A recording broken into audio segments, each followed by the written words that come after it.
Exodus 21:16.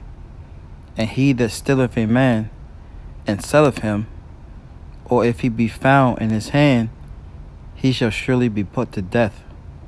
Giving all praise, honor, and glory to the Heavenly Father's only begotten Son, YAHAWAH, BAHASHAM, YAHAWASHI, BAHASHAM, RAKAKWADASH. Double honors to our apostles and elders, a great millstone for teaching us his truth, according to the Bible and rule well. Another shalom to all the sincere Akims throughout the four corners of the earth, pushing this truth through diligence and sincerity. Another shalom to all you sincere followers, believers of Yahawah, BAHASHAM, YAHAWASHI, not just hearers of the word, but doers as well. You men, women, and children, the hopeful elect, shalom. And you know, that's exactly what it is, man. That's what's coming for Esau, Edom, and these other nations, man. All right, mainly Esau, Edom. Okay. This is Exodus 21:16. And he that stealeth a man is what you're gonna see in this clip here. All right, that I'm about to play after this precept. It says, and selleth him. Right, you're gonna see how they were, nitpicking Jake, man. All right, where they were. All right, examining their mouth, their teeth, their jaws, their, everything, man. All right, this devil's gonna pay for this, man, according to the Bible. It says, or if he be found in his hand, which we are still in this devil's hand, because if every Israelite was to get up and leave Babylon, right, this place would crumble before Israel could get out. It says he shall surely be put to death. So this man has death coming to him, man. All right. People in the Americas knew when a ship arrived because they could smell it. If the wind was blowing from offshore, people would know that for sure. Maybe a day before it came. It would be sort of like a septic tank coming towards you. That's what it would smell like. Now, you got to imagine that smell had to be horrific for you to smell the slave ships before they got to land, a day before, a whole day. So you just imagine what it smelled like on the ship, man. Okay? You got to be a real demon, man, a real devil, right? To allow that stench to go on the slave ship, man. But that's Esau Edom for you. And he's going to pay for that, man.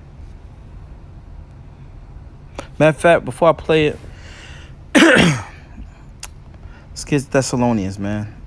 One of my favorites. 2 Thessalonians chapter 1, verse 6 says, seeing is a righteous thing with Yahawah, right, who the worldly calls God, to recompense tribulation to them that troubled you. Right? And who troubled us, man? At the head of the list, Psalms 83:1, Esau, Edom. Esau, Edom, man. Let me see here. I'm looking up a precept.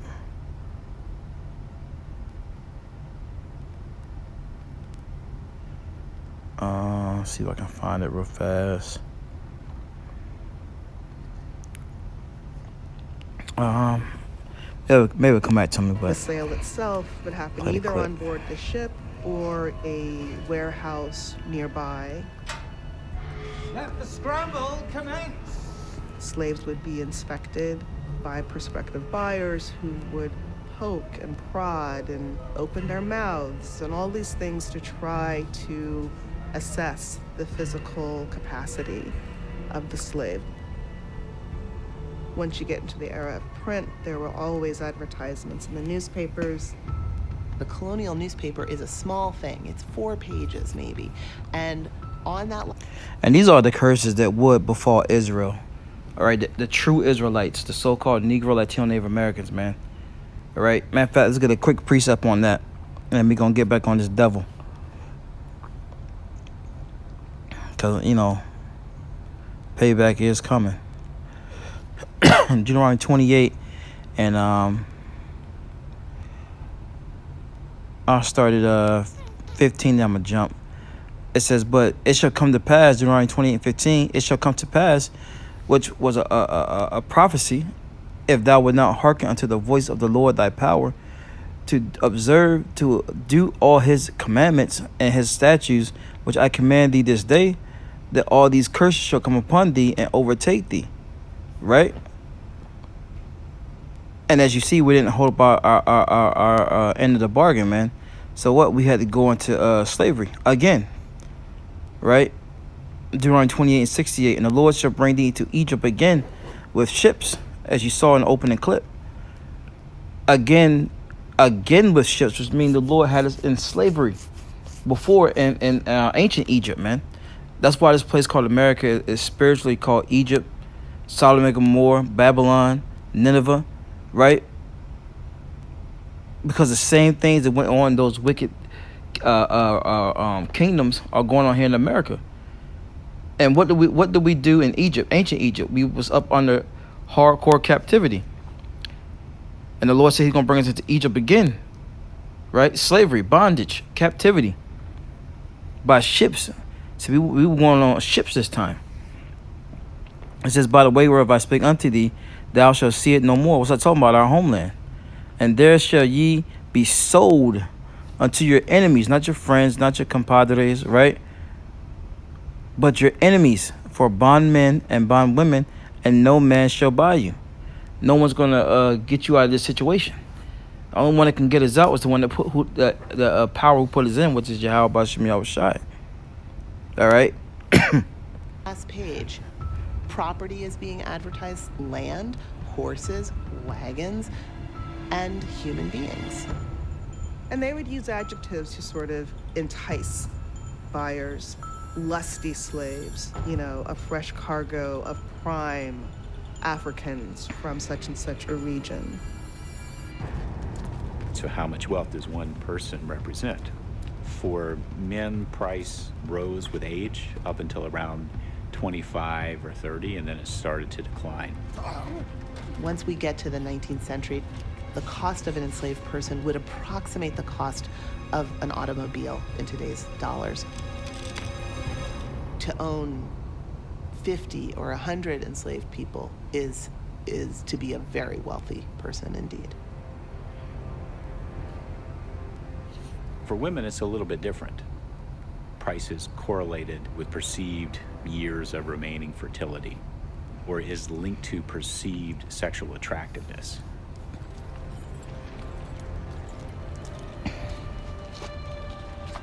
One of the attractions of slavery for enslavers, particularly men, is the sexual access that they believe it gives them. The role of violent, forced sexuality in the trade. We know that it was quite extensive. I think we have to come to grips with the fact that that was really in the minds of enslavers and other whites, and was really in the practices of slavery. It's time your family pay kunta. This is Psalms 50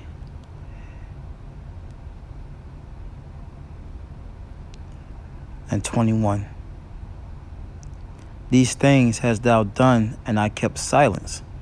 Though thou thoughtest that I was altogether such as one as thyself, but I will reprove thee and set them in order before thy eyes.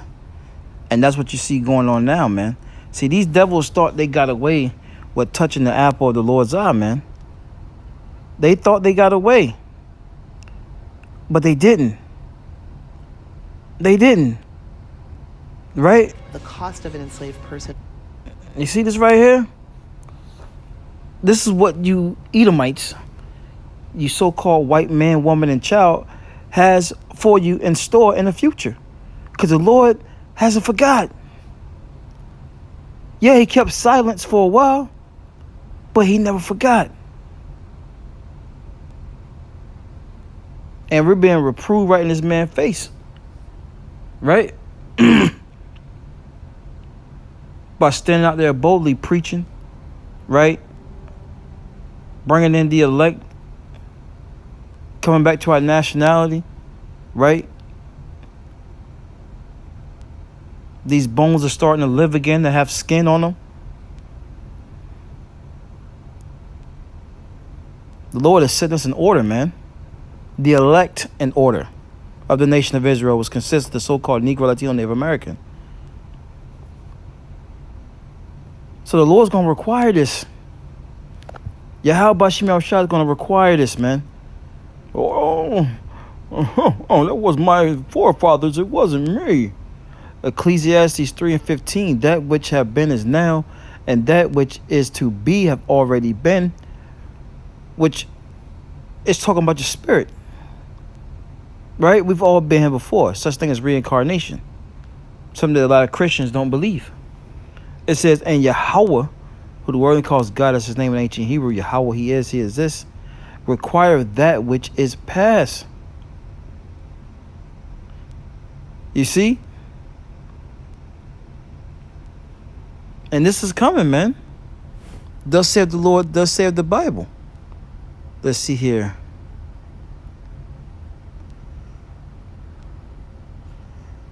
Let's see here.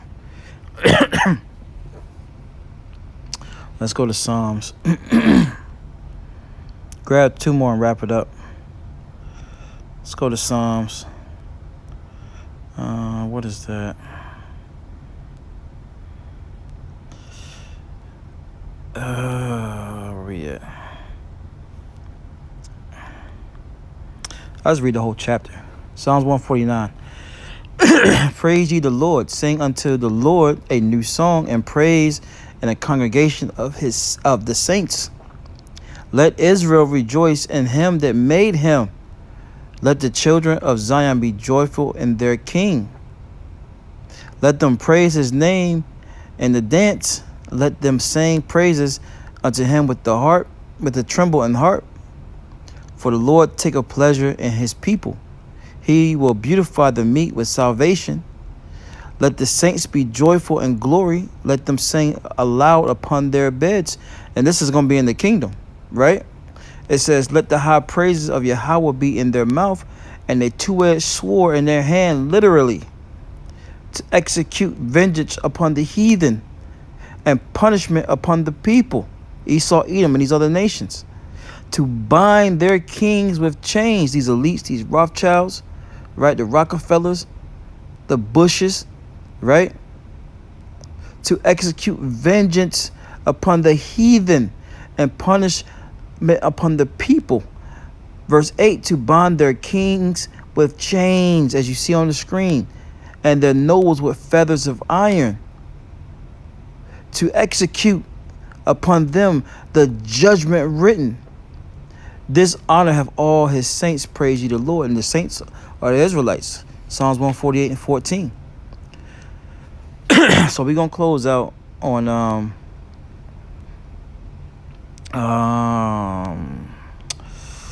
Isaiah 14. This is Isaiah 14 and 21, I believe. It says, prepare slaughter for his children. Whose children? The Edomites, the so-called white men, the wicked. Malachi 1 and 4. For the iniquity of their fathers, which you are your forefather coming back, that they do not rise nor possess the land. You see, they're going to lose their inheritance, nor fill the face of the world with cities. Okay? So this devil's going down, and he's going to get paid back for what he has done to the children of Israel. Right? According to the Bible. So, Lord, when it's edifying, till next time I say, Shalom.